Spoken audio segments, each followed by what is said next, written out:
right, good afternoon, everyone. Good day. Thanks for joining us again on the Google Plus Hangout for Channels V, when we're looking at capital punishment in Nigeria. Of course, that has been in the works. That has been a cause for debate in the country, and so much has been going on, especially for crimes of kidnapping, armed robbery, and they're on murder, and they're on. But then it's something we're looking at today, looking at the feasibility of this punishment in the country. Joining me to look at this, we have a security analyst, Mukhtar. Mukhtar joins us from New York. It's a pleasure to have you on the program. Thank you.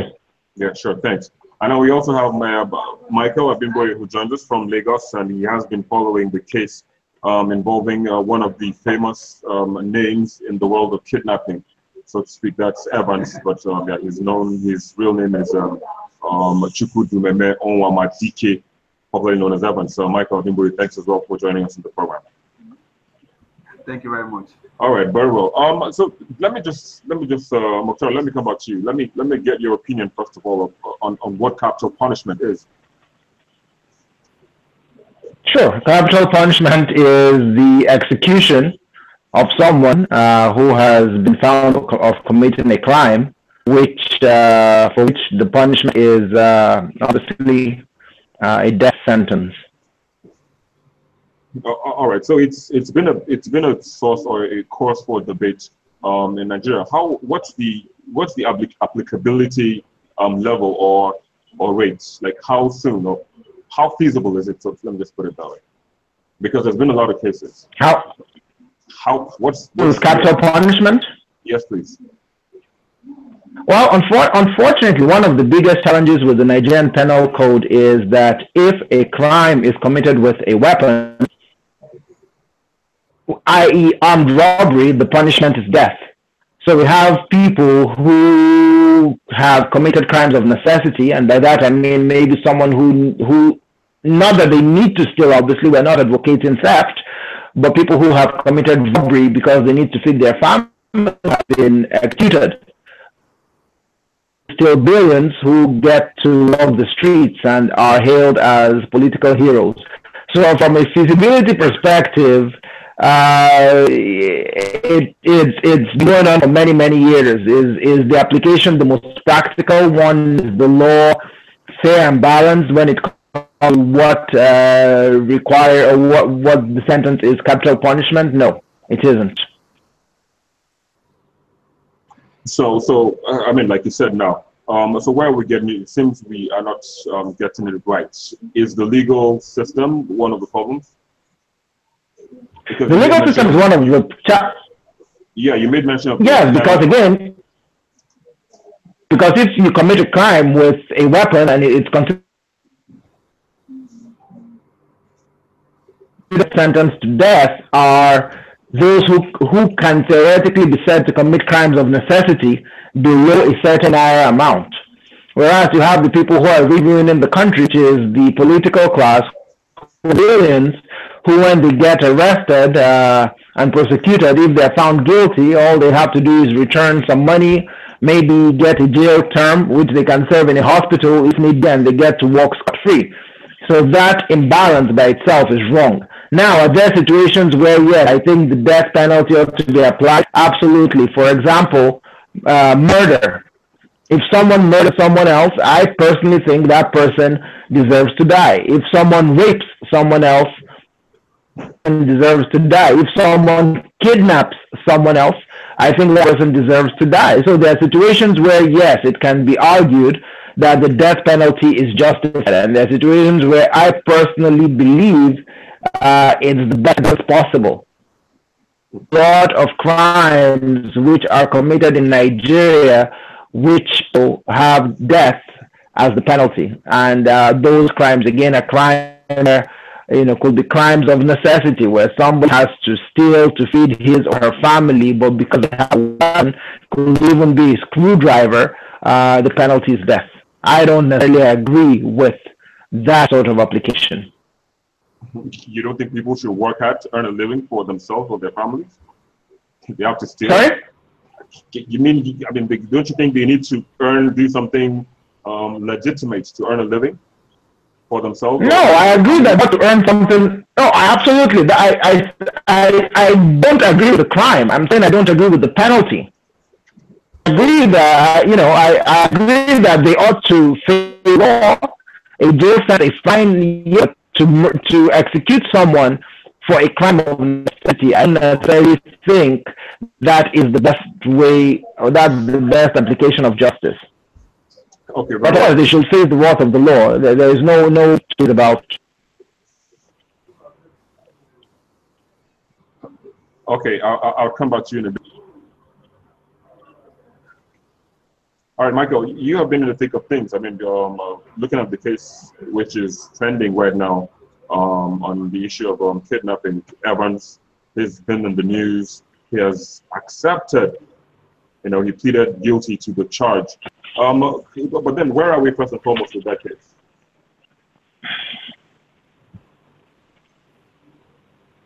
Michael.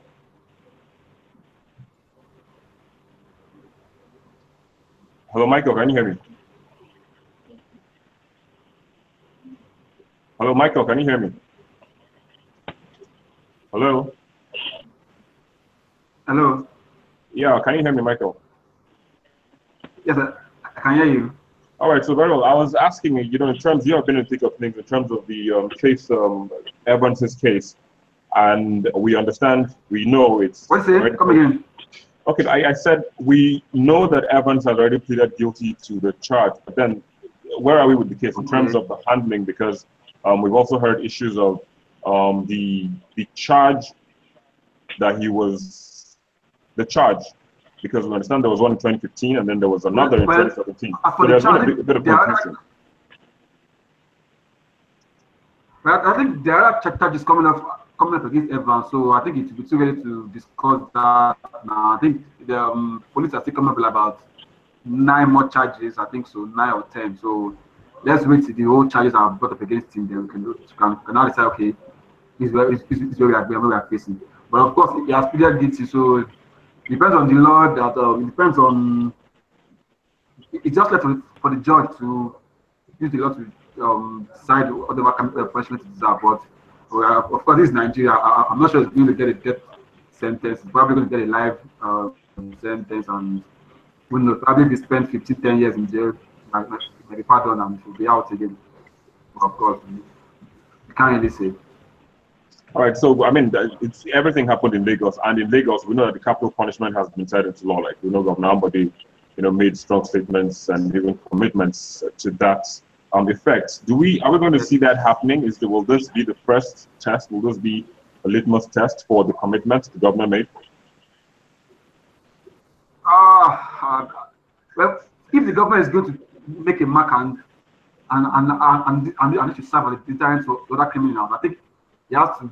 If the judge pronounces death sentence, or if they are ever on the death sentence, then the government has to sign the execution. So which is for me is good. So other criminals who come to Lagos to kidnap residents know that once they are caught, it's dead. So it's fine. I mean, Lagos is a mega city. We have to be very security conscious. So we can't afford to have a lot of kidnappings going around also. It's really, if the government must be serious with this whole mega city campaign and all, this is one thing he has to do. So if the judge sentenced to Evans to death by whether hanging, shooting, anything, the government must sign death warrant or something. All right. So the case also took quite a while before it was brought up. And Mukhtar talked about the legal system just earlier on. Do you think that was one of the reasons why maybe he wasn't arraigned early enough for the case to even begin? No. They can't. We've always complained about how our anti-corruption agents, or let's say government agencies, take battles to the court without doing proper investigation. So I think for police to have gotten a warrant to keep Evans for 3 months, and now they said they concluded an investigation on that 3 months. So I think it's a good development. They shouldn't just bungle this case and his lawyer, if his lawyer is smart and he sees a loophole in the law and is able to read this case, and I think that would be a very big slap on not only the police but also Lagos State government, because the Lagos Attorney General is the one leading the case, so they need to do that investigation very, very well. They have to have top-notch details of the matter before going to court. And I think they've done that. They've done that. So it's something good they've done. All right, very well. Let me come back to you in a bit. But Mukhtar, are you with me? Yeah, go ahead. Okay, good. So we're still looking at this issue. I mean, like you said, it is constitutional, but some think that it is unconventional. They feel it is mostly it's something that happens maybe mostly under military dictatorships. Do you agree with that? Execution of criminals? Oh, well, capital punishment, so to speak, now. We've been in a democratic dispensation for 10 years. We've been executing people every year. There hasn't been a minimum on executions since the return of democracy. So I don't necessarily think so. I mean, it's been ongoing. People are executed all the time. No, I didn't get you. You said we haven't done what since the return of democracy? We have not had a moratorium on capital punishment since the return of democracy. Okay. People know, so there hasn't been a window where we've said no, we're not killing anyone, as far as the state is concerned. Okay, I lost you there for a minute. I think your internet was breaking. Can you come in? Sure. As far as the government is concerned, we have not had a moratorium on capital punishment. We have been continuously executing people the past 40 years or more. Oh, okay. So what is it like in other plants? I mean, can we make a comparison? It depends. I mean, in some places there is no capital punishment. In others there is. In some there have to be extraneous circumstances. It all comes down to, like in the United States, it's all based on state law. So in some states they don't kill anyone. They believe in death row. Some they want to kill people, as there have been judicial rulings placing till certain things are worked out. In other countries, it depends. For example, Far East Asia, things such as drug trafficking executed on death penalty. People are executed the time. In countries, there is no death penalty whatsoever. Even if you murder a ton of people, you're in a nice jail cell where you live out the rest of your days. But I think in the Nigerian context, while I technically agree with capital punishment, I think for a lot of cases, the time span between the arrest and actual carrying out of sentence is so long that at times people don't even realize why someone is being executed. So I think one thing that has to be done is the process has to be more transparent and has to be made faster. But of course, again, like I said at the beginning of this conversation, having people executed for committing armed robbery when it comes to crimes of necessity, I don't personally agree with that. You just said something that caught my attention. You said we need to make it transparent and make it fast. Yes. So when you say fast, are you talking about the process, the manner in which the sentence is carried out? Maybe the needle? No, not the sentence. I'm talking of the whole criminal justice system. Right now in Nigerian jails, we have people who are awaiting trial for longer than the amount of time they would have spent in jail had a sentence for that crime been passed. So let's say you have a person in jail, and I'm not talking of capital punishment, I'm just talking of the criminal justice system, period.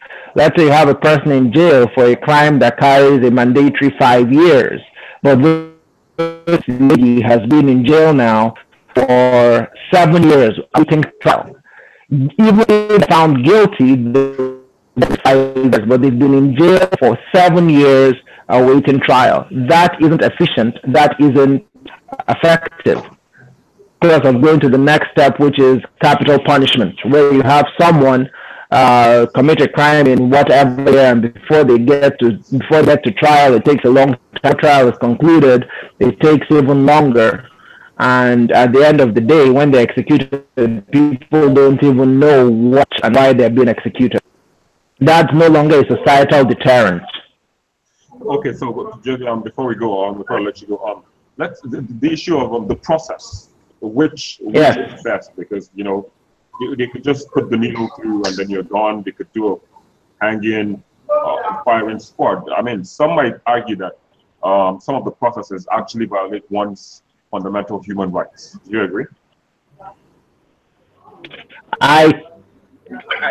Yes and no. Yes, because again, I don't think a person who commits a crime of necessity needs to be executed.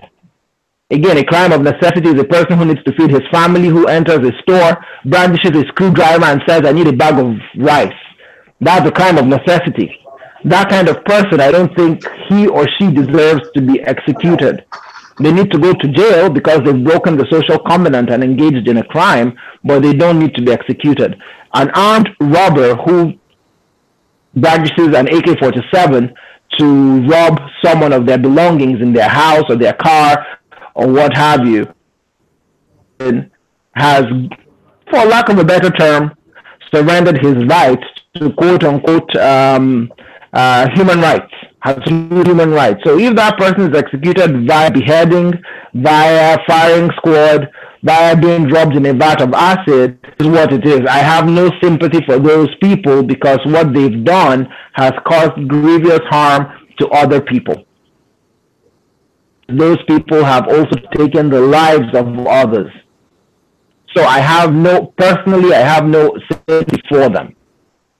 All right, well, very well. Thank you very much, Moto. We'll come back to you in a bit, maybe close. Sure. Then, Michael, let me come back to you now. We've had cases that perhaps are still maybe still hanging. We haven't seen that that sentence carried out. I think Reverend King was still. I'm not really sure where that is. King, yeah. There are a couple of others too that their planned execution has really been stalled for one reason or the other. Why are we having such how would I put it? Is it misapplication or come again? Like I said, why are we having? Is there do we have sacred cows in the execution of the law? No. I mean, one of the main reasons why we do not have so many executions of those who have been served death penalty is because some of them challenge the judgment. Like, for example, Evans could challenge his own judgment if the High Court pronounced a death sentence. Could challenge it, take it to the Federal High Court to appeal. Then it would appeal. So, and the Nigerian judicial system it's not accelerated. They will take it, they will drag it. So by the time it's dragging for maybe next 10 years, of course we all retire. So it's a matter of our system. So I think that's one of the main reasons. Then even if the justice system uphold the other court ruling, do we have the political will to sign to execute criminals? So that's another main question. Are we sure the government body will be willing to sign the death penalty? And if it's not willing, then it has no use parading and arresting Evans all along.